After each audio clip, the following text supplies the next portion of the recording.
Qu'est-ce qu'on se les gèle en hiver dans les châteaux. Mais un peu plus de conviction, s'il te plaît. Ouais, bah écoute, attends, oh là, une seconde, parce que là, on est en plein été. On me fait faire une vidéo sur les cheminées et j'ai 3 tonnes de laine de mérinos sur le dos là, hein. J'ai chaud, moi, j'ai chaud. Oula, c'est pas moi qui fais le planning, hein. Va falloir te plaindre au directeur.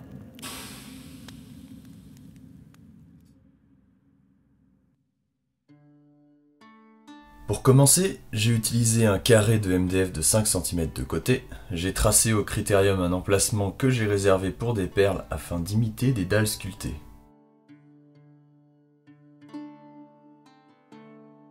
J'ai reproduit les mesures sur un carré de polystyrène extrudé de 0,5 cm d'épaisseur et de 5 cm de côté. J'ai coupé la zone et mis les perles. Les perles viennent de chez Action. Elles sont optionnelles et on peut très bien laisser cet espace vide pour avoir une marche.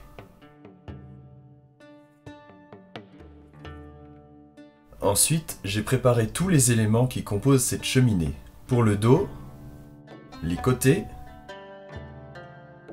et le plateau. Le plateau comporte un deuxième élément en carton de 1 mm d'épaisseur qui servira de support pour une étagère en touillette à café. L'étape suivante consiste à dessiner des pierres sur tous les éléments. Celles de la base sont plus petites que celles de la cheminée pour une meilleure différenciation.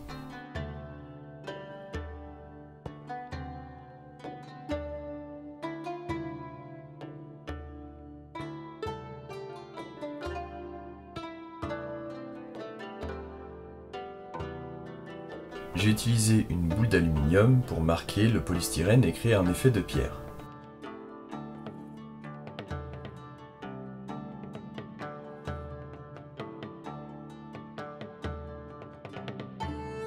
J'ai assemblé tous les éléments à la colle vinylique blanche.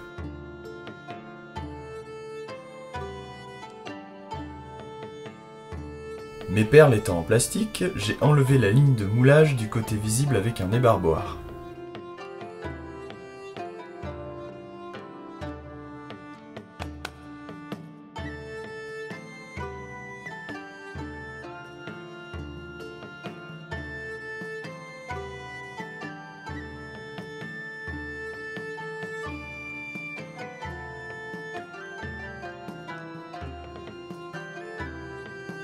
Pensez à nettoyer le surplus de colle.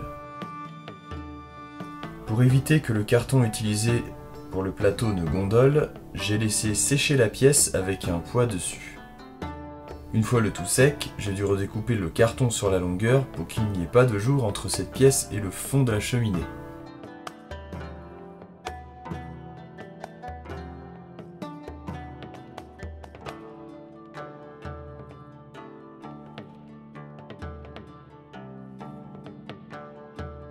J'ai aussi ajouté un dessus en forme de hotte, taillé dans du polystyrène de 2 cm d'épaisseur. En accessoire, j'ai préparé un écu dans du carton de 1 mm d'épaisseur, ainsi qu'un tas de sable qui va servir à imiter de la vieille cendre.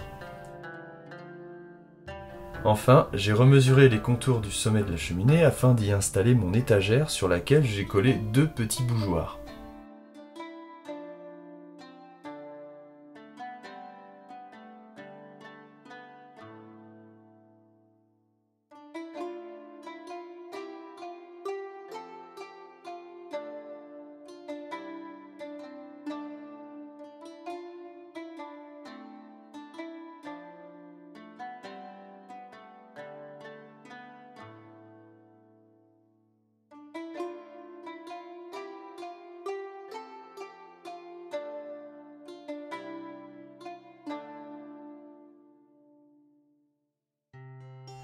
Pour la peinture, le principe reste le même que dans mes précédentes vidéos.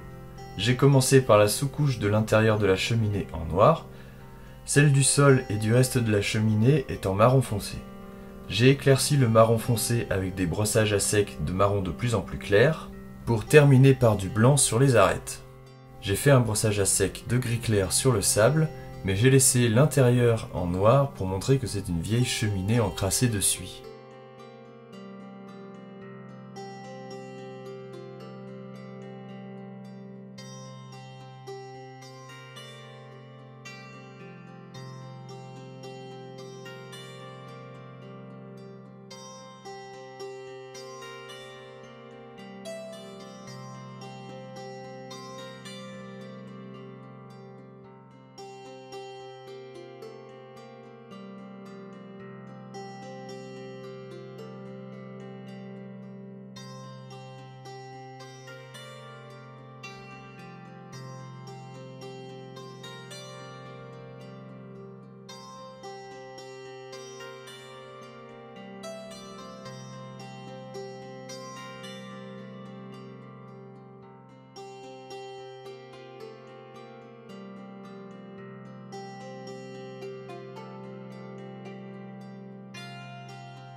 J'ai peint l'étagère en beige avant de faire un lavis de noir très dilué pour vieillir le bois et éclaircir les arêtes avec une touche de blanc.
Il fait vraiment trop chaud.